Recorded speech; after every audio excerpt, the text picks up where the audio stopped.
Good day, everyone. So, my presentation today is focused on the neoclassical period in English literature.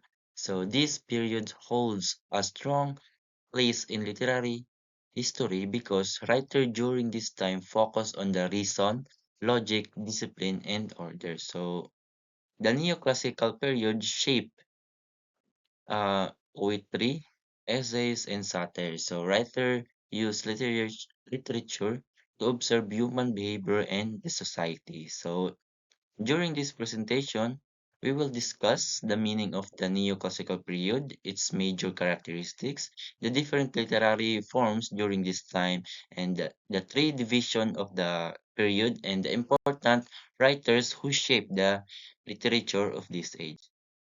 So the Classical period is often called the Age of Reason or the Enlightenment. Writers valued logic, clarity, and intellectual thinking.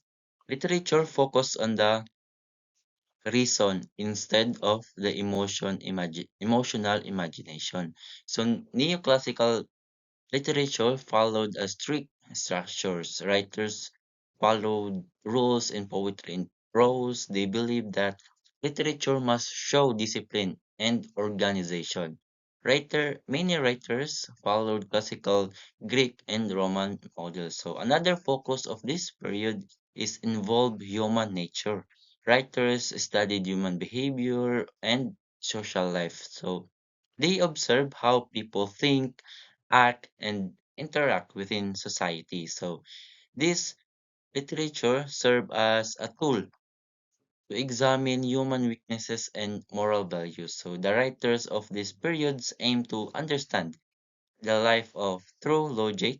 So their works reflected on social order, balance, and careful reasoning.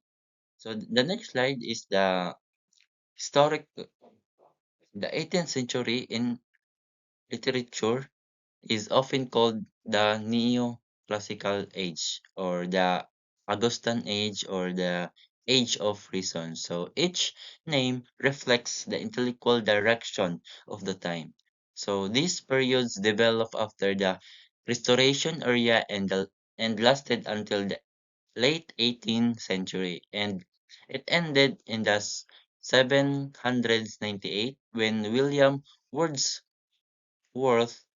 published the lyrical ballads. So the publication started the Romantic movement. So neo-classical writers admired classical writers from the ancient Greece and Rome. So they followed the literary models of authors such as Virgil and Horace. So the classical writers valued structure, balance, and rational thinking. So important writers during this period include Alexander Pope and Samuel Johnson in poetry, and Joe Jonathan Swift and Joseph Addison in prose writing.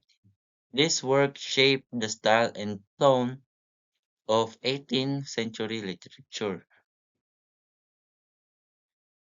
So neoclassical literature followed as clear. Again, the neoclassical literature or period followed a clear structure and organization because the writers valued order and accuracy, and each work showed careful arrangement of ideas and language discipline.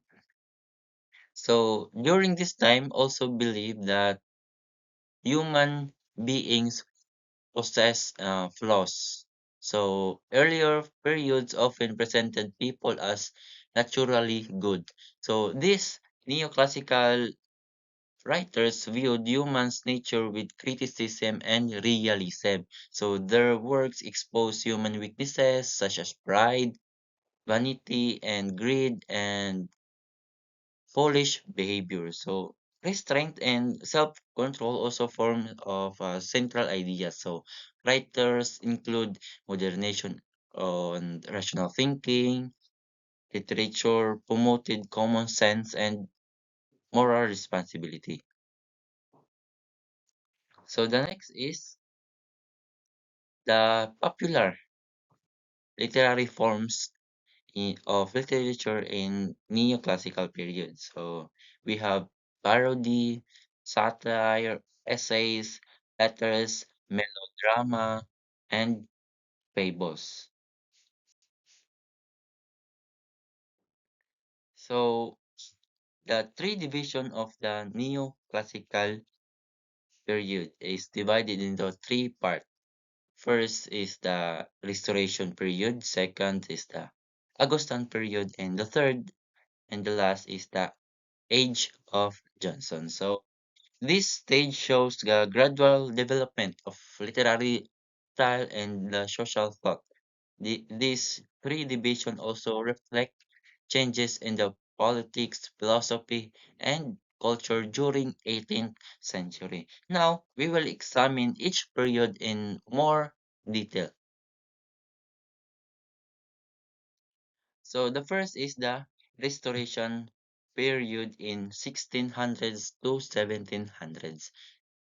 The term restoration is refers to the return of the King Charles II to the English throne in 1660. So before this event, England experienced strong Puritan control.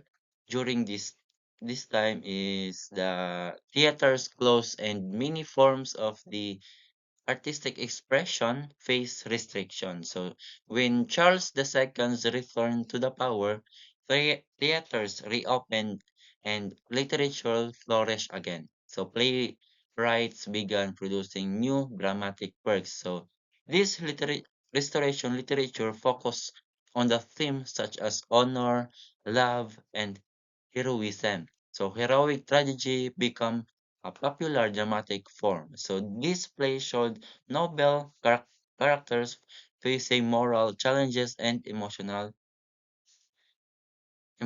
conflict. So the reopening of theaters created a strong environment for dramatic writing and performance. So example of the famous writers during this restoration period is we have John Dryden, John Milton, Sir William Temple, John Locke, Samuel Pepys, eh, Jean Racine, and Jean Bastesti. So the next is the Augustan period. So the Augustan period lasted from around 1700s to 1750. So the name refers to the Roman Emperor Augustus. During this time, they compared era to cultural achievements of ancient Romans. So the writer believes that literature reflected similar intellectual strength and artistic discipline. So English writers admire these classical Roman poets such as Virgil and Horace or Horace. These classical models um, influence poetic structures and literary themes. So during the Augustan period or the literature of Augustan period focused on the satire, politic, political commentary, and the social observation. So writers often criticize corruption, hypocrisy, and the social pretension. So the author of this stage or this age is we have the Alexander Pope, Jonathan Swift, Joseph Addison, and another. figures include the Francis Marie Aurette and that. So the next period is the Age of Johnson. So the Age of Johnson lasted in the around 1750 to 790. So this stage marked as a transition between neoclassical discipline and the emerging romantic movement. So literature during this period is still followed neoclassical structure and reason. So at the same time, writers began exploring deeper emotional expression and personal experience. So this gradual shift prepared the way for romantic writers who later emphasize imagination and emotional intensity.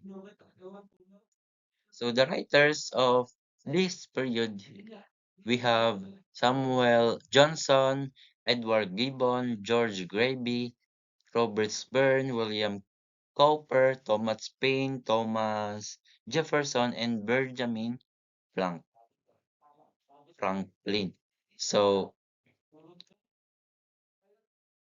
I have this an example in connection of why this the rape of luck is connected to the neoclassical period, and I will be explaining this story. So the poem of the rape of Alexander Pope entitled "The Rape of the Lock" represent the core values of the neoclassical period. So first, the poem shows a strong structure and balance. So Pope or Alexander used heroic couplets which consist a pair of rhyme lines written in the iambic pentameter. So the second is the poem uses satire. The third is the poem reflects classical influence. So Alexander borrowed elements from classical epic poetry. He used supernatural beings, heroic language, and a formal structure similar to classical works by Homer and Virgil. So the fourth reason is the poem examine humans' nature. So Pope showed how pride, vanity, and social competition influence human behavior. So neoclassical writers often studied human flaws and weaknesses through satire. So through these elements, the rape of the luck represent the key characteristic of neoclassical literature, including reason, structure, classical influence, satires, and social criticism. So that's conclude our my discussion of neoclassical period in English literature. So thank you for listening.